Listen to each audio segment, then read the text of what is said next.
aujourd'hui et c'est un chant que nous chantons chaque dimanche. Juste comme ça, est-ce que quelqu'un sait quel est ce chant? Oh oui, exactement. Et on va reprendre cette chanson ensemble parce que c'est une chanson qui introduit bien le sujet que nous allons parler aujourd'hui. Donc, messieurs.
Qu'un amour saint et véritable nous unisse en toi pour jamais. Et ce toi dont nous parlons, c'est le Seigneur Jésus-Christ lui-même. Alors, sur ce, je vais vous inviter à vous mettre debout. Nous allons lire ensemble le passage que nous trouvons dans le livre des Éphésiens, le chapitre 4, versets 1er à 16. Éphésiens 4, versets 1 à 16. On va vous l'afficher dans la version de la Bible du Semeur. Non? OK. Alors, on va mettre le PowerPoint. Si possible, on va pouvoir lire.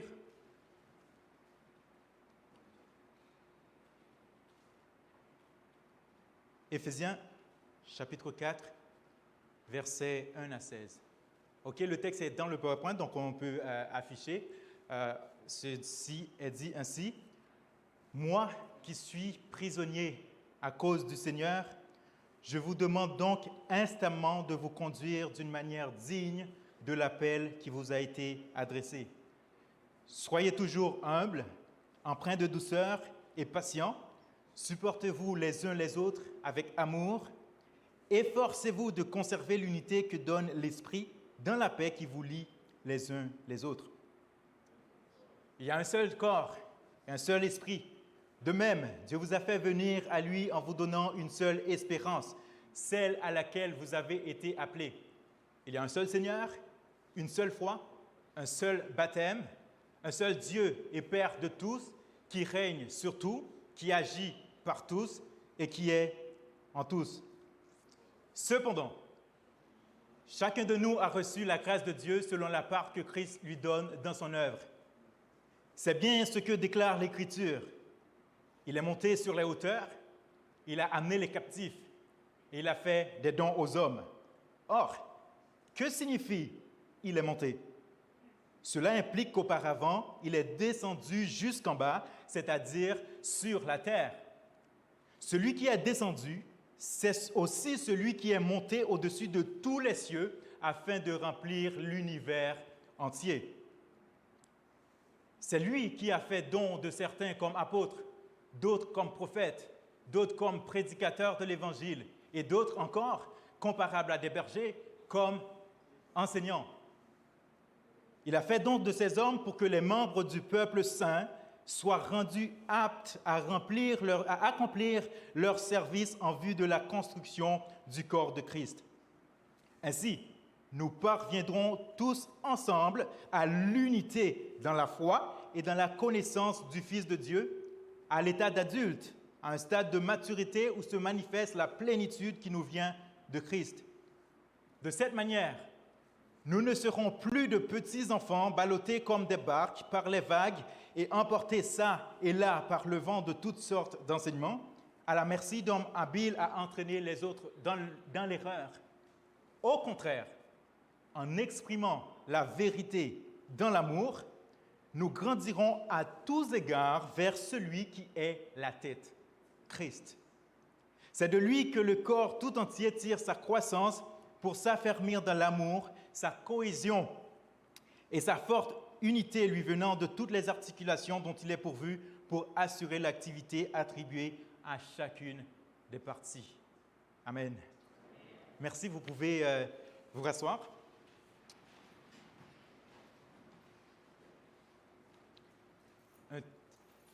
Un texte riche en contenu doctrinal, mais aussi en contenu pratique.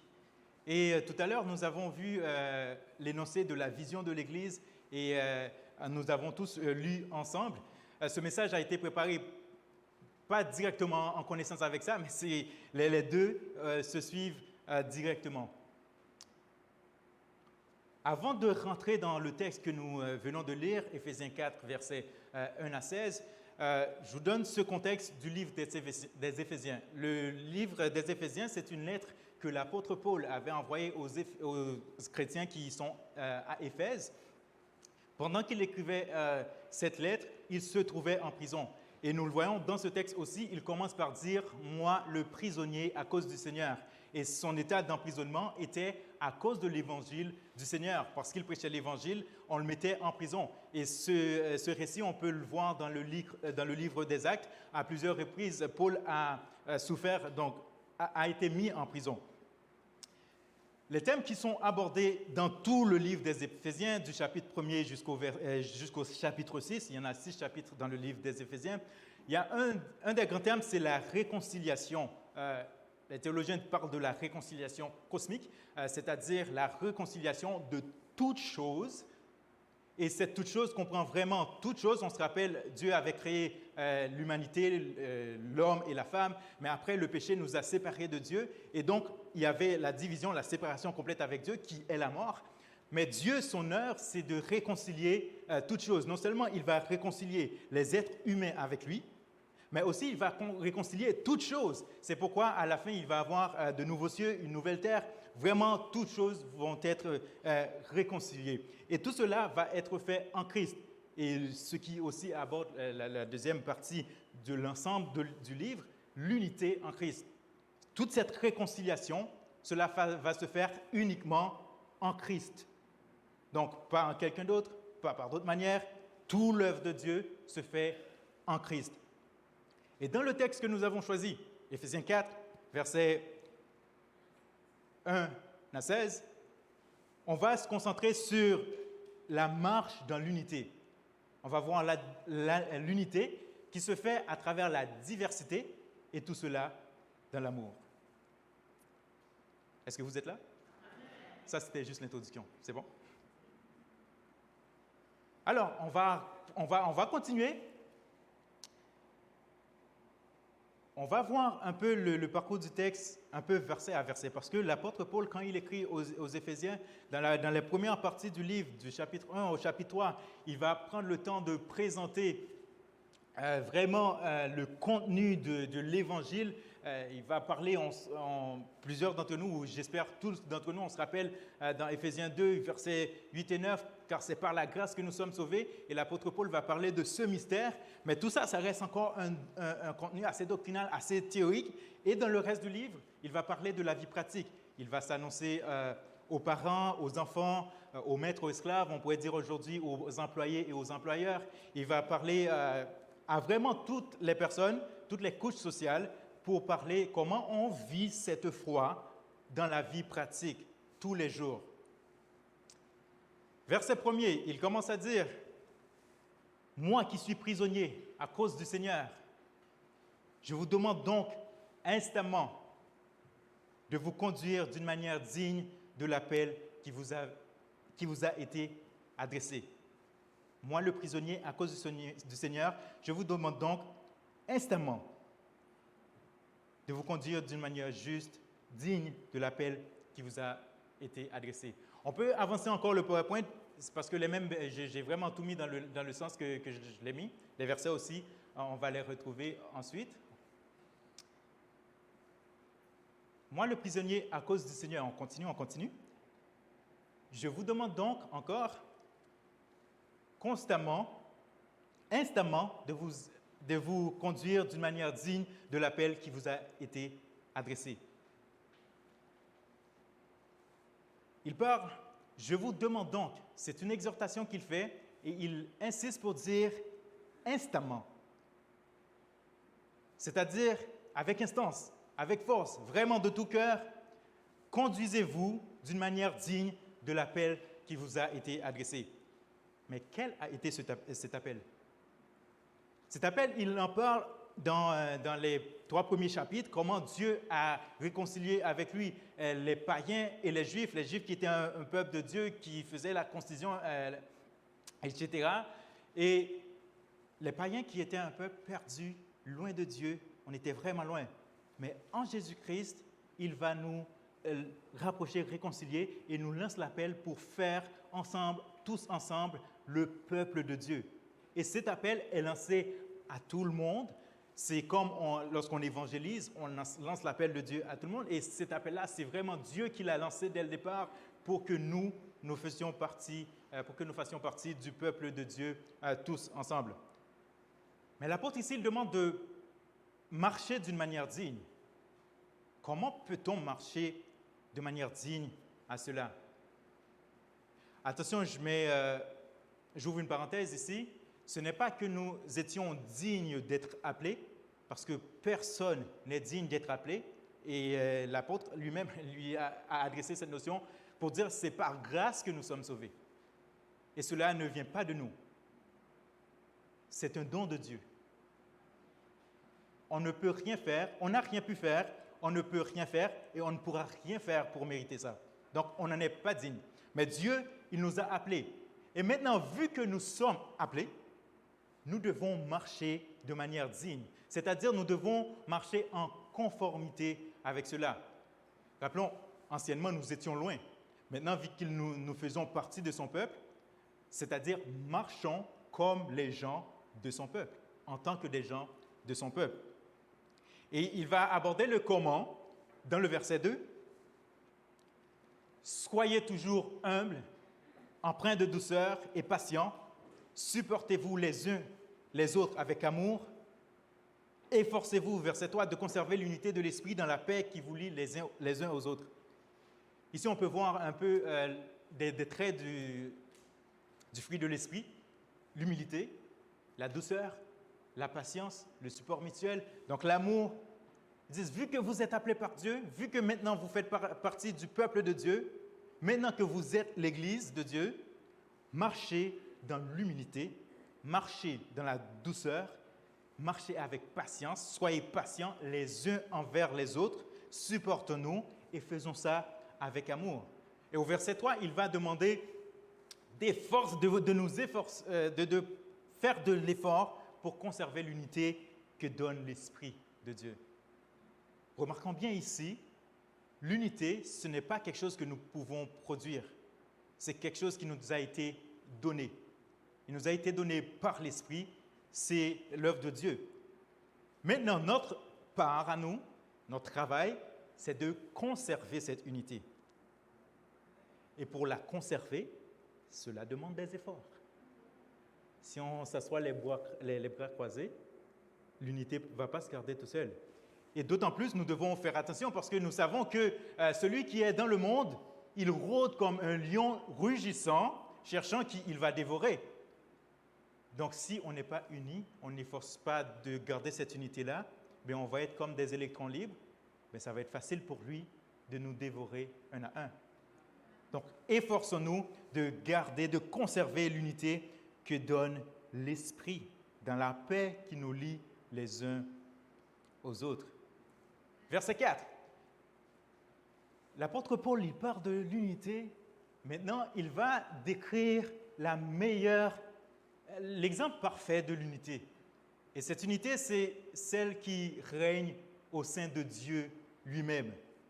Il va parler de la Trinité. Et là, il commence par prendre le corps qui est l'Église de Jésus-Christ, et il va arriver à Dieu le Père. Verset 4, il y a un seul corps. Et ce corps, c'est l'Église de Dieu, le corps de Jésus-Christ. Un seul esprit. C'est le Saint-Esprit que Dieu nous a donné pour le jour de notre rédemption, lorsque nous avions accepté Jésus-Christ, et il nous a scellés du sceau du Saint-Esprit. De même, Dieu vous a fait venir à lui en donnant une seule espérance. C'est l'espérance de la vie éternelle en Jésus-Christ. Une seule espérance, celle à laquelle que vous avez été appelés. Nous avions été appelés pour faire partie du peuple de Dieu, pour vivre éternellement avec lui. Il y a un seul Seigneur. Nul d'autre. Jésus-Christ. Une seule foi. Ici, on parle de la foi salvatrice. La foi qui sauve, c'est la seule foi que nous avons dans notre Sauveur Jésus-Christ, parce qu'il est le seul qui donne accès au Père. Il est le chemin, il est la vérité, il est la vie. Et un seul baptême. Un seul Dieu et Père de tous. Donc là, on voit, il commence par le corps. Le corps qui est l'Église. Ensuite, il parle de l'Esprit, l'Esprit de Dieu qui vit en nous. Après, il va parler du Seigneur, le Jésus-Christ. Maintenant, il est rendu au Père. Donc là, on voit le Saint-Esprit, Dieu le Fils, et on voit Dieu le Père maintenant. Et Dieu le Père qui règne, qui est au-dessus de tous. Donc lui, c'est vraiment le suprême. Il règne, il agit en tous, et il est en tous. On sait que Dieu est omniprésent, il est omnipotent. Alors sa présence vraiment, il est au-dessus de tous, il est en tous, il est parmi tous, il agit par tous.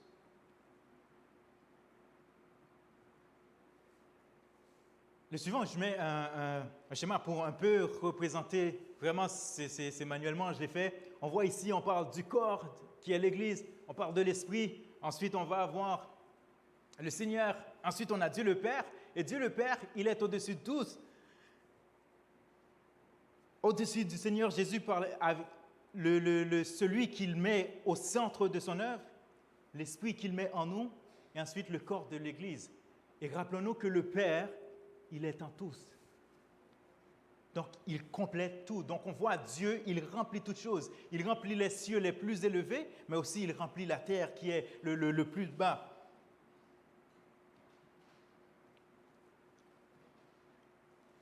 Cependant, verset 7, chacun de nous a reçu la grâce de Dieu selon la part que Christ lui donne dans son œuvre.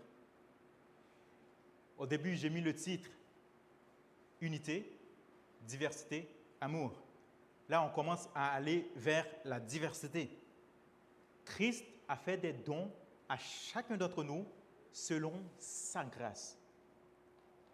Et le don que chacun de nous avons, le don que tu as, le don que la personne à côté de toi a, le don qu'une autre personne qui n'est même pas ici a, c'est un don ou ce sont des dons qui ont été donnés par Jésus-Christ lui-même selon le bon plaisir de sa volonté. Et c'est bien ce que déclare l'Écriture. Il est monté sur les hauteurs, il a emmené des captifs et il fait des dons aux hommes. Là, l'auteur, l'apôtre Paul, il cite un passage qu'on trouve directement dans l'Ancien Testament, dans le psaume 68, verset 18, où ce qu'il dit, il est monté sur les hauteurs, il a emmené des captifs, il a fait des dons aux hommes. Or, qu'est-ce que signifie il est monté? Cela implique qu'auparavant, il est descendu jusqu'en bas, c'est-à-dire sur la terre. Donc on voit une action. Maintenant, de qui on parle ici? On parle de Jésus-Christ, lui qui donne les dons à chacun d'entre nous. Que signifie qu'il est monté? C'est-à-dire qu'il est aussi descendu. Mais pour descendre, c'est-à-dire qu'il était déjà en haut. Et l'apôtre Jean va décrire dans son évangile, au commencement était la parole était avec Dieu, la parole était Dieu, en elle était la vie. Et après, il va dire, il est venu chez les siens. Donc, c'est un autre endroit dans la Bible, on voit cette descente de Jésus-Christ qui est sorti d'en haut, qui est descendu. Et maintenant, l'apôtre nous dit, il est monté. Et on sait que Jésus-Christ, après sa mort et sa résurrection, il est remonté auprès du Père. Et maintenant, il est monté. Cela implique auparavant, il était descendu. Donc, on voit l'action. Il était en haut, il est descendu, il est remonté. Cela implique auparavant qu'il est descendu jusqu'en bas, c'est-à-dire sur la terre. Verset 10, « Celui qui est descendu, c'est aussi celui qui est monté au-dessus de tous les cieux, afin de remplir l'univers entier. » Wow! Il est en haut, il est descendu sur la terre, il est remonté, et tout ça afin de remplir, de démontrer qu'il remplit toute chose, l'univers en entier. Au-dessus de tous les cieux. Dans la culture juive de l'époque, on imaginait qu'il y a plusieurs endroits, plusieurs niveaux dans le ciel. Et Dieu, le Père, c'est celui qui remplit, qui occupe, qui peut atteindre l'espace, le niveau le plus élevé dans le ciel. Et dans l'Apocalypse, on va parler aussi que l'apôtre a atteint le 7e ciel. Ça, c'est une image qui peut nous ramener de ça, de pouvoir un peu concevoir. Ce n'est pas simple parce que notre esprit ne peut pas vraiment concevoir. Personne d'entre nous n'est jamais monté au ciel, à moins que quelqu'un d'entre vous ait monté au ciel. Dites-moi comment vous avez fait. Mais personne d'entre nous n'est monté au ciel. Donc, c'est normal que nous ne pouvons pas concevoir tout à fait le niveau des cieux. Mais ce que nous savons et que nous sommes sûrs, c'est que Dieu occupe les lieux les plus élevés. Jésus-Christ remplit toutes choses, les cieux les plus élevés et même les profondeurs de la terre. Il occupe tout, l'univers en entier. Et là, j'ai mis une image un peu, j'essayais de concevoir, OK, on a la terre, puis on a le ciel. OK, il est monté, il est descendu. Après, il est remonté pour remplir toute chose en entier. Mais ici, on parle vraiment comment Christ, comment Dieu, comment il remplisse toutes choses. S'ils remplissent toutes choses, c'est-à-dire ils sont partout en même temps. Ils connaissent les endroits les plus loin que nous, que jamais l'œil humain n'aura vu. Donc ça nous apporte une assurance de savoir, OK, il n'y a pas un endroit où ce que Dieu n'a pas atteint, donc il est au contrôle de tous. Cela doit faire notre joie. L'apôtre continue, verset 11, « C'est lui qui a fait des dons de certains comme apôtres, d'autres comme prophètes, d'autres comme prédicateurs de l'Évangile, et d'autres encore comparables à des bergers comme enseignants. » Ici, on voit un peu une liste de ministères de personnes. On va les voir un à un. Apôtre, il y a deux sens qu'on peut accorder au sens apôtre. Il y a le sens large, mais il y a le sens littéral. Dans le sens large, un apôtre, c'est quelqu'un qui a été mandaté du message de Dieu de l'apporter à surtout ceux qui ne le connaissent pas. Mais le sens littéral de l'apôtre, c'est quelqu'un qui a vu, qui a été témoin oculaire, qui a vu visuellement Jésus-Christ ressuscité. Donc, il fallait être dans le temps qu'on l'a crucifié pour le voir ressuscité. C'est le premier critère. Et deuxième critère, c'est que Jésus doit faire choix de toi et t'envoyer personnellement. On connaît les 12 apôtres, qu'on appelle aussi les 12 disciples. Il y a malheureusement Judas qui n'a pas pu faire la route. Et Judas a été remplacé par Matthias après un tirage au sort. Mais après, il va avoir l'apôtre Paul, qu'on considère un apôtre. Lui, il défend son apostolat lors de sa rencontre avec Jésus sur la route de Damas, où il a été frappé. Mais après aussi, on va lire plus tard dans l'Écriture, lorsque l'Église était en prière, Dieu a demandé de mettre à part pour moi Paul et Barnabas. Donc l'apôtre Paul va inclure les apôtres. Donc si vous comprenez bien, l'apôtre dans le sens large, ok, c'est quelqu'un qui a l'évangile, la parole de vérité, qui l'apporte dans un endroit que personne ne connaît encore, donc qui va un peu évangéliser, être un pionnier, etc. Mais dans le sens littéral, on ne peut plus avoir apôtre de notre jour, de nos jours. Parce que quelqu'un, si tu m'as dit tu as vu le Seigneur Jésus-Christ après sa résurrection physiquement, c'est-à-dire tu es vraiment vieux. Tu as quoi? De 2050 ans peut-être à peu près? Et ça, on sait que c'est impossible dans notre temps, dans notre époque. Et les prophètes, un peu le même principe aussi. Il y a un sens large, un sens littéral. Le prophète, ça va être celui qui va avoir une compréhension, une révélation spéciale de Dieu pour l'œuvre de Dieu. Et dans l'Ancien Testament, tous les prophètes ont prophétisé en regard de l'œuvre de Dieu qui s'est accomplie en Jésus-Christ. D'autres, comme prédicateurs de l'Évangile, vraiment ceux qui vont avoir des habiletés pour vraiment partager la parole dans n'importe quelle situation, qui sont vraiment habiles à le faire. On sait que nous sommes tous des personnes où on doit apporter l'Évangile partout où on est. Mais la réalité, c'est que nous n'avons pas tous les mêmes habiletés à partager l'Évangile. Parfois peut-être d'entre vous, vous l'avez déjà vécu, vous aimeriez parler de Christ à quelqu'un, mais vous êtes un peu gêné, vous ne savez pas comment commencer. On sait que notre travail, c'est de partager l'Évangile, mais nous n'avons pas tous l'habileté. Il y en a certains qui ont vraiment l'habileté dans n'importe quelle situation, il va pouvoir aller au cœur de l'Évangile avec toi. Donc Dieu donne certains comme prédicateurs de l'Évangile. Et d'autres encore comparables à des bergers comme des enseignants. Dans la version du second, il va vraiment séparer les bergers et les enseignants. Les bergers, ce sont ceux qui sont appelés à prendre soin du troupeau de Dieu, donc l'Église de Dieu, le peuple de Dieu. D'autres versions ont des pasteurs. Donc les pasteurs, ce sont des bergers qui sont là pour prendre soin du troupeau, pour leur enseigner les rudiments de la Bible, vraiment la vérité, ce que la Bible enseigne, mais aussi un berger est là pour protéger les brebis. Donc le pasteur de l'Église, le berger de l'Église doit être un homme de Dieu qui connaît sa parole, qui doit être capable de, lorsqu'il y a des faux enseignements qui arrivent, qu'il soit capable de les refuter clairement, qu'il prenne position pour protéger ses brebis des gens mal intentionnés. On a lu dans 2 Pierre 3 un peu plus tôt, où il y a des hommes un peu mal intentionnés qui vont chercher à nous distraire. Le berger doit aussi corriger les brebis. C'est une tâche, ce n'est pas simple, ce n'est pas facile, mais c'est un des aspects du ministère d'un berger.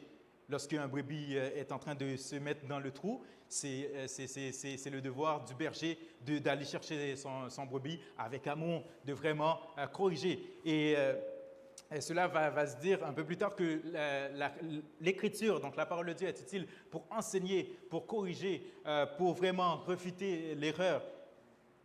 Donc ça, c'est le travail du berger. Et après, on a les enseignants. Les enseignants, ce sont des personnes qui ont des capacités particulières à enseigner. Dès que la personne ouvre la bouche, tu es capable d'apprendre quelque chose. Ça, ce n'est pas donné à tout le monde, certes.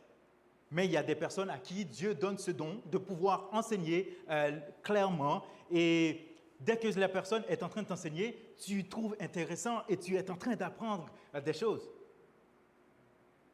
Il faut regarder ici, l'enseignement, c'est une tâche aussi du berger. Donc le berger doit pouvoir aussi enseigner. Il doit être aussi un enseignant. Par contre, un enseignant n'est pas vraiment un berger automatiquement. Ce n'est pas parce que tu es capable de vraiment expliquer la Bible, ce n'est pas parce que vraiment tu peux même faire une bonne étude biblique que tu es pasteur pour autant. Donc Dieu a vraiment donné des dons en fonction de ce qu'il veut. Il a fait don de ces hommes pour que les membres du peuple saint soient rendus aptes à accomplir le service en vue de la construction du corps de Christ. Et on voit, l'apôtre, il parle des dons qui ont été faits, et maintenant il dit la raison de ces dons. Ces dons ont été faits pour que les membres du peuple saint, c'est-à-dire chacun d'entre vous, ce n'est pas juste le voisin à côté, toi aussi. Ces dons ont été faits à d'autres et toi aussi tu as reçu des dons, et tout cela pour que tous les membres du peuple saint soient rendus aptes, que tu sois capable d'accomplir ton service. C'est le verset 12, d'accomplir ton service en vue de la construction du corps de Christ.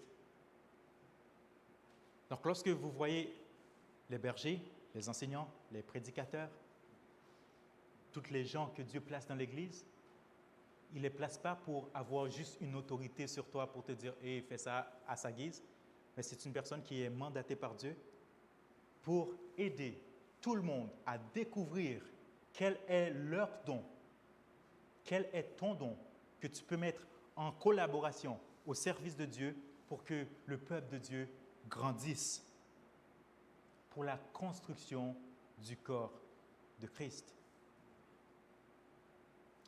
Verset 13. Ainsi, nous parviendrons tous ensemble à l'unité dans la foi et à la connaissance et dans la connaissance du Fils de Dieu. Tout le travail qui est fait dans le ministère, à l'Église, cela doit être fait pour que le corps de Dieu grandisse. Et je fais une pause pour dire, quand on dit grandir, ce n'est pas un processus simple, ce n'est pas toujours facile. Parfois, il va y avoir des blessures. On voit qu'on est enfant, on grandit. Souvent, on n'est pas encore habile, fait qu'on est un peu maladroit. Parfois, on se blesse, etc. Mais chaque habileté qu'on apprend, ça nous aide à grandir. Tout le corps ensemble nous aide à grandir. Et tout cela ensemble va nous amener à l'unité dans la foi et dans la connaissance du Fils de Dieu, dans la connaissance de Jésus-Christ. L'apôtre ne s'arrête pas là. Il va dire à l'état d'adulte. Et ça, c'est important de le comprendre. À l'état d'adulte. Pour vraiment, quand tu es un adulte, tu es quelqu'un, normalement, tu es responsable. Tu es d'abord responsable de toi et après, tu vas avoir d'autres responsabilités. Donc, quand on est signé à l'état d'adulte, c'est vraiment que tu comprennes les tâches, que tu comprennes ce que tu dois faire, que tu comprennes la vision, que tu comprennes le but et que tu demandes à Dieu la sagesse de pouvoir faire ta part. L'apôtre Paul, c'est tellement important pour le contexte, l'apôtre Paul va insister, il va dire non seulement à l'état d'adulte, mais à un stade de maturité. Donc, est-ce qu'on peut comprendre ici, ce n'est pas tous les adultes qui sont matures? C'est triste de voir, mais ça existe. Alors, la question personnelle, c'est, Seigneur, est-ce que je suis mature? Si je ne le suis pas, comment je peux être mature en toi? Et c'est ce stade de maturité où se manifeste la plénitude qui nous vient de Christ. Donc encore, il parle de la plénitude qui nous vient de Christ, c'est-à-dire on voit comment Christ remplit toutes choses, les cieux les plus élevés et la terre, dans les profondeurs de la terre. Et tout cela, l'unité dans la foi, l'unité dans la connaissance du Fils de Dieu, à l'état d'adulte, à un stade de maturité. De cette manière, verset 14, nous ne serons plus de petits enfants ballottés comme des barques par les vagues et emportés ça et là par les vents de toutes sortes d'enseignements. Bon, on voit, l'apôtre, il prend le soin vraiment d'insinuer toutes les non-dits là, il va vraiment mettre l'accent sur ce qui est important. Il va dire, quand vous atteignez l'unité dans la foi et dans la connaissance du Fils de Dieu, on va être grandi à l'état d'adulte, à un état de maturité. Alors, nous ne serons plus de petits-enfants. Les enfants, on s'entend, ils sont déjà petits. Mais si on dit encore petits-enfants, c'est pour mettre encore cet accent. Et on sait, les enfants, ils n'ont pas vraiment la maturité d'un adulte. Mais là, l'apôtre parle de petits-enfants, mais après, il va parler que ces petits-enfants-là, ils sont ballottés. Et il va mettre une image pour dire comme des barques par les vagues. On se rappelle l'épisode lorsque Jésus était dans la barque, il dormait et les disciples, ils étaient dans la barque, il y avait une tempête. Merci Seigneur que Jésus était là parce que sinon on n'aurait pas d'apôtres aujourd'hui. Hein. Les apôtres, ils auraient peut-être été morts parce que ce vent, comment on le voit, si Jésus n'était pas là pour calmer la tempête, les disciples, ils voyaient la mort en face. Et après, ils sont même allés à reprocher le Seigneur. Comment tu peux dormir dans une telle tempête? Mais c'est pour dire comment leur barque a été saccagée, ballottée, et les vagues ont été intenses, des vents impétueux. La barque était emportée ça et là. Mais rappelez-vous, l'apôtre Paul dit, nous ne serons plus des petits-enfants qui vont être aussi ballottés, aussi saccagés, parce que nous avons atteint l'unité dans la foi et dans la connaissance du Fils de Dieu. Il continue à dire, les barques sont ballottées et emportées par les vagues, ça et là, par les vents de toutes sortes d'enseignements. On voit ici les petits-enfants qui sont ballottés, ce sont par toutes sortes d'enseignements. Encore le passage qu'on a lu dans 2 Pierre, l'apôtre Pierre va dire, faites attention, soyez sur vos gardes pour ne pas être déviés par des personnes qui sont malhonnêtes, qui sont mal intentionnées. Toutes sortes d'enseignements, cela existe, et malheureusement, dans nos églises. Et vous savez ce qui est plus dangereux?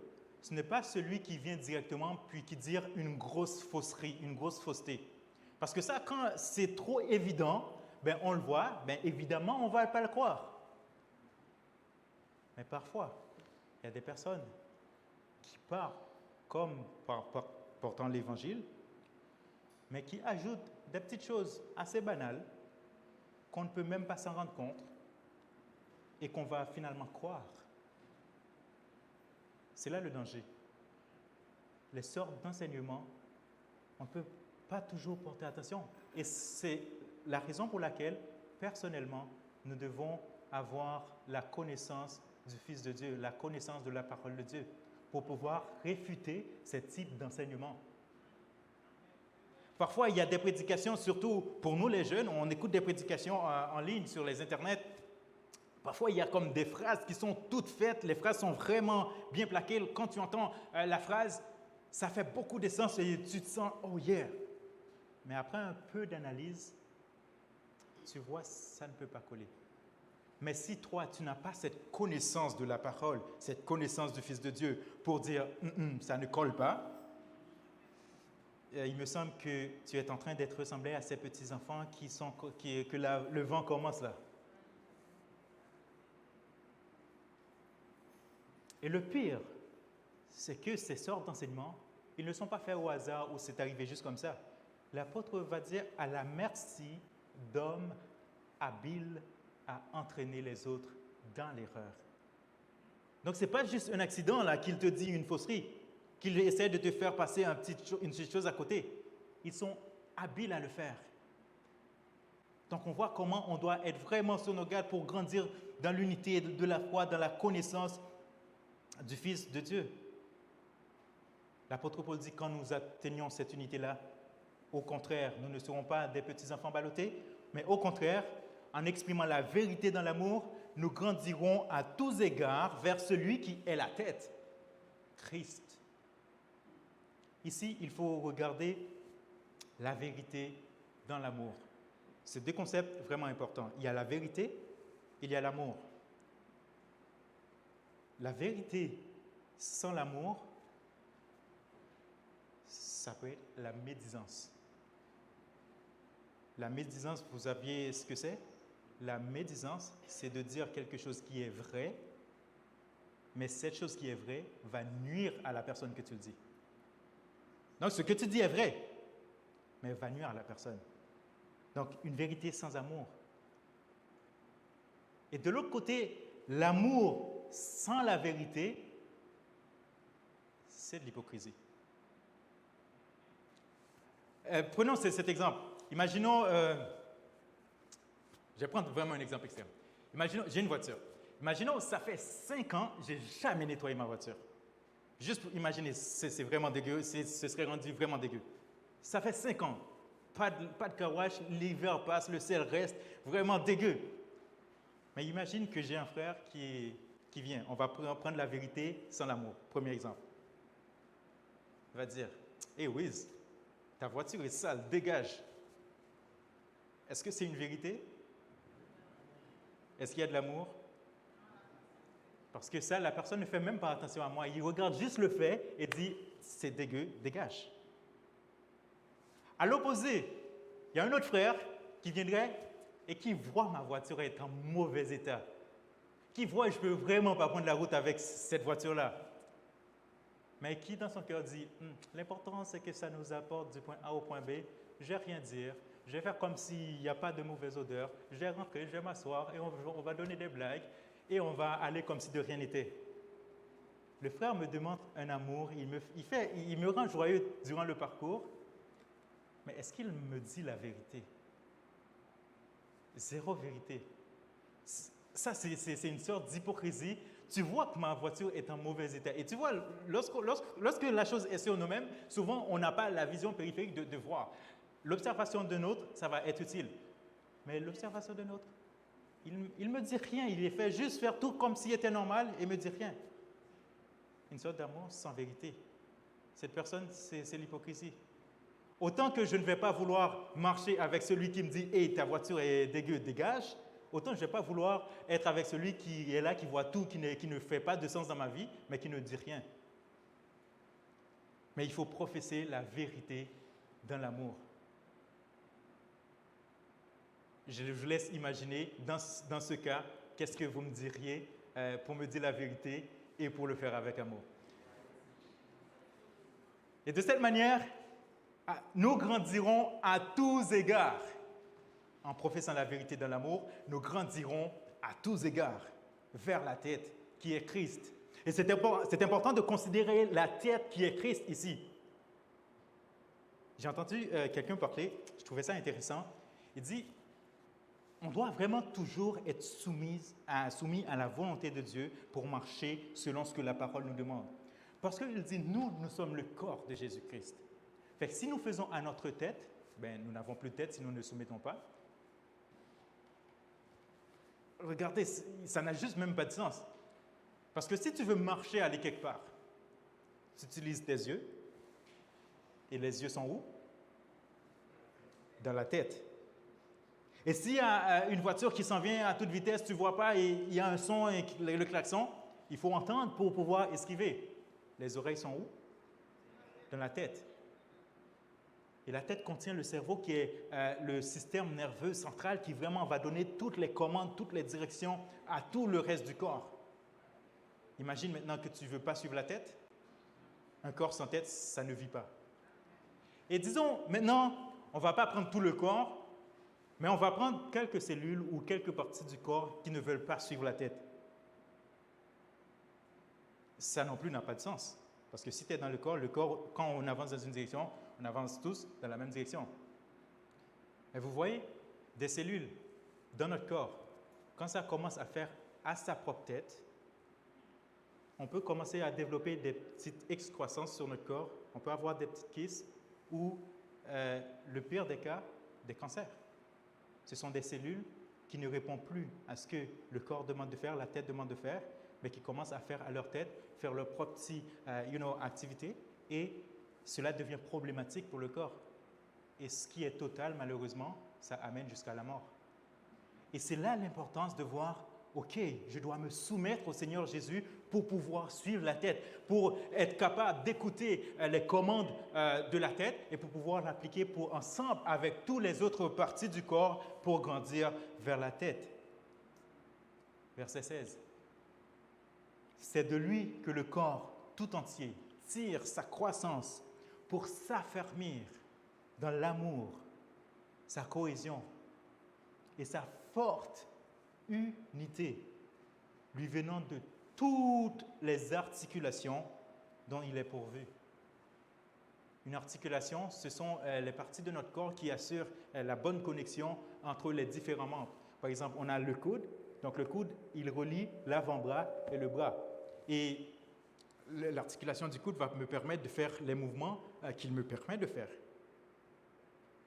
Et dans nos cas, on a plusieurs articulations et l'apôtre utilise cette image pour dire l'unité vient de toutes les articulations. Donc, quand le corps veut faire quelque chose, c'est toutes les articulations qui se mettent dans les bonnes positions, qui attachent les membres dans les bonnes positions pour permettre à tous les membres de faire l'action désirée. C'est même l'action le plus simple pour personnes qui n'ont pas quelques problèmes, difficultés physiques, c'est de marcher. Quand tu marches, il faut que le pied fonctionne. Il faut que les mains fonctionnent. Imagine si l'articulation du genou est bloquée, on commence à boiter. Donc, les articulations ici peuvent faire référence à des différents dons que l'apôtre a cités précédemment, à des pasteurs, des bergers, des enseignants qui sont là pour coordonner le tout, pour aider les membres à atteindre la maturité dans leurs dons au service de Dieu, pour que le corps grandisse tous ensemble dans l'unité. Et cela va assurer l'activité attribuée à chacune des parties. Maintenant, je vais terminer.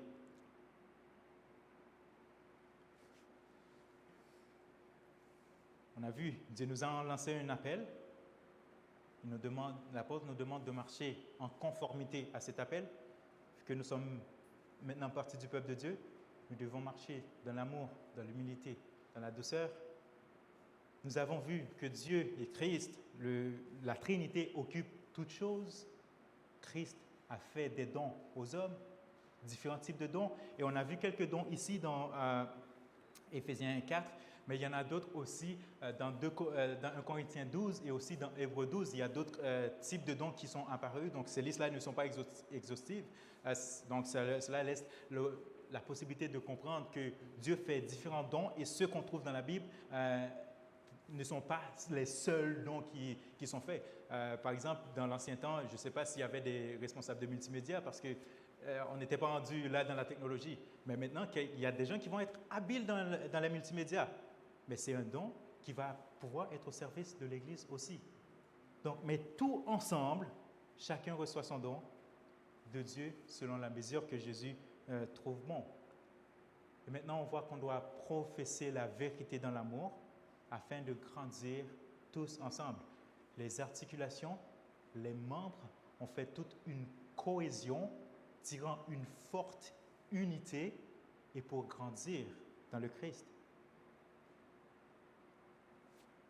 Maintenant, j'ai ces questions à vous poser. L'apôtre demande de fournir l'effort pour conserver l'unité. Maintenant, je vais te poser la question à toi.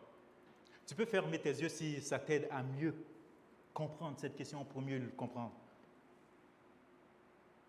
Qu'est-ce que tu fais pour conserver l'unité à l'Église de l'Oratoire? Qu'est-ce que je fais personnellement, pas ma femme, pas mon mari, pas mon père, pas ma mère, pas mes enfants, mais moi, qu'est-ce que je fais pour conserver l'unité ici à cette Église locale? L'unité, c'est aussi une affaire de l'Église en général, parce que Jésus-Christ est mort pour tout le monde, donc est ressuscité pour tout le monde.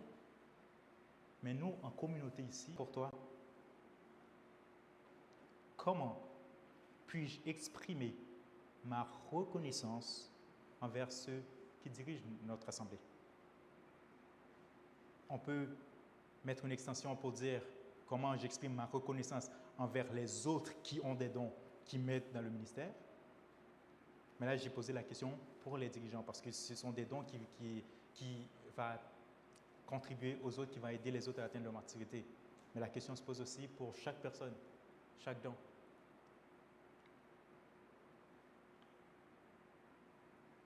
Et enfin, comment puis-je exercer mon don à moi ou mes dons que Dieu me donne selon l'amour, selon la grâce de Jésus, ce don qu'il me donne? Comment puis-je l'exercer? Si tu ne l'as jamais encore exercé, la question pour toi, c'est comment tu peux exercer ton don. Si tu l'exerces déjà, ma question pour toi, c'est comment je peux l'utiliser de meilleure façon? Comment je peux être rendu, si je suis un enfant, c'est question que je grandisse, que je devienne adulte avec ce don-là. Si je suis déjà adulte, c'est le moment que je me rende mature dans ce don-là. Si je suis mature, il y a toujours comment je peux continuer à grandir dans l'amour, dans l'unité envers Christ qui est la tête, afin que le royaume de Dieu entier puisse en bénéficier. Et ce don-là, je parle ici pour l'Église de l'Oratoire, mais sache que l'Église n'est pas une activité du dimanche. Le dimanche, on se rassemble, certes, mais la semaine, tu n'es pas exclu du peuple de Dieu. Tu fais partie du peuple de Dieu. L'Esprit de Dieu vit en toi. Chaque jour, quand tu dors, chaque jour quand tu te lèves, chaque jour quand tu vas au travail, chaque jour quand tu vas t'amuser, chaque jour quand tu vas aux études, tu es encore le membre du peuple saint. Comment ton don, comment tu peux le mettre au service? Et ne limitez-vous pas à dire mon don doit être exercé ici, dans ce lieu, à l'église de l'Oratoire. Si ça existe, si ton don est fait pour là, on le veut.